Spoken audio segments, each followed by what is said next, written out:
भन्ने रहेछ यसलाई हो र कस्तो लाग्यो त हाम्रो गाउँघरको पारामा कस्तो लाग्यो त उत्कृष्ट छ है ल हेरौँ त यहाँ साथी नमस्कार हजुर सन्चै हुनुहुन्छ हेलो हजुर हजुर हाम्रो कहाँ जाँदैछौँ यो हामी मुक्तिजीको घरमा ओहो मुक्ति नेउपानेज्यू हाम्रो मोबाइलसँगको सक्रिय सदस्य हुनुहुन्छ ओहो हाम्रो भाइ नमस्ते नमस्ते के छ ल अनि घरि आइयो ल हामी मुक्तिजीको घरमा चाहिँ आइपुग्यौँ है यहाँ पसल पनि रहेछ उहाँले पसल पनि राख्नु भएको रहेछ घरमा होइन ल मुक्ति सर सरप्राइज दिनुभयो नि तपाईँले एकदमै सरप्राइज दिनुभयो यार घरमा लिएर आउनु भयो तपाईँले है ल हामी धेरैजना छौँ यहाँ 20-21 जना छौँ हामी यहाँ मुक्तिजीको चाहिँ घरमा आइपुगेका छौँ हामी अवलोकन भ्रमणको क्रममा चाहिँ हामी अब मुक्ति सरको यो अराखाँची के ठाउँ भन्छ यसलाई अड्गुरी पाडेनी साथ अड्गुरी अर्खाँची भन्छ होइन अड्गुरी चाहिँ आइपुगेका हामी यति राम्रो ठाउँमा रहेछ हेर्नु त उतापट्टिको पारिपट्टि चाहिँ पुरै डाँडा देखिन्छ हरियो डाँडा छ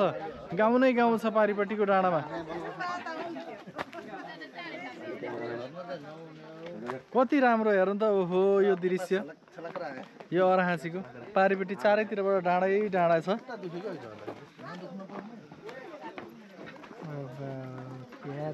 कति राम्रो ठाउँमा रहेछ नि है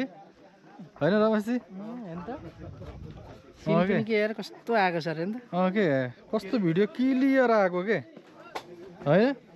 ओ राहुलजी के छ त यतापट्टि चाहिँ ल यो गोठ पनि रहेछ है यहाँ गाई पनि छ यहाँ भैँसी छ ल यहाँ भैँसी पनि रहेछ है मुक्ति सरको घर चाहिँ ल भैँसी रहेछ एउटा अनि एउटा चाहिँ पाडो रहेछ ल जस आमा छोराको चाहिँ यहाँ वासस्थान रहेछ भैँसीको मुक्ति सर एउटा भैँसी र एउटा पाडो मात्रै हो है अनि यो कहाँदेखि कहाँसम्म हो नि तपाईँको भन्नाले यहाँदेखि तलसम्म यो सानो छ भेटाउनु ओहो कति धनी हो मुक्ति सर यार पुरै पाहाडै रहेछ नि त मुक्तिजीको हेर्नु त ल सल्ल बिहान उठ्ने बित्तिकै हिमालय देख्न पाइयोस् भनेको यहाँ पहाड देख्न पाइन्छ हिमाल देखिन्छ त हिमाल जस्तै छ त बादल हिमालय देखिन्छ पुरै हिमालय देखिने रहेछ उहाँ पारिपट्टिको हिमालय देखिने रहेछ त अलिअलि कुहिरोले तुवालो लाहा यहाँ तुवालोले गर्दाखेरि छेकेको यतापट्टि बादल लाहा पानी पर्न लाहा उहाँ लाहा तुवालो भन्नु न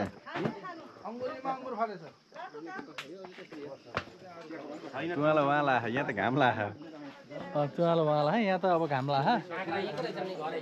सल्ल हेर्नु त कस्तो राम्रो मकैबारी दरम पनि रहेछ ल राम्रो ठाउँ ल मकैबारी दरम कोदाला ल्याइदिने हो ए हामी 15-20 जना छौँ कोदाल लिएर खने पनि हो नि हो ल तर कहाँ खन्ने हो मकै त लगाइसकेको छ होइन ल यसलाई धुपी सल्लाह भन्छ धुपी सल्लाह भन्ने रहेछ यसलाई हो र कस्तो लाग्यो त हाम्रो गाउँघरको पारामा कस्तो लाग्यो त उत्कृष्ट छ है ल हेरौँ त यहाँ साथी नमस्कार हजुर सन्चै हुनुहुन्छ आमा हजुर आमा छोराको यसो ल हामी आमा छोरा ल हेलो गाइस उहाँले सरप्राइज दिनुभयो है के सबैजनालाई यहाँ लिएर आएर सरप्राइज दिनुभयो ल घर देख्न पाइयो जे होस्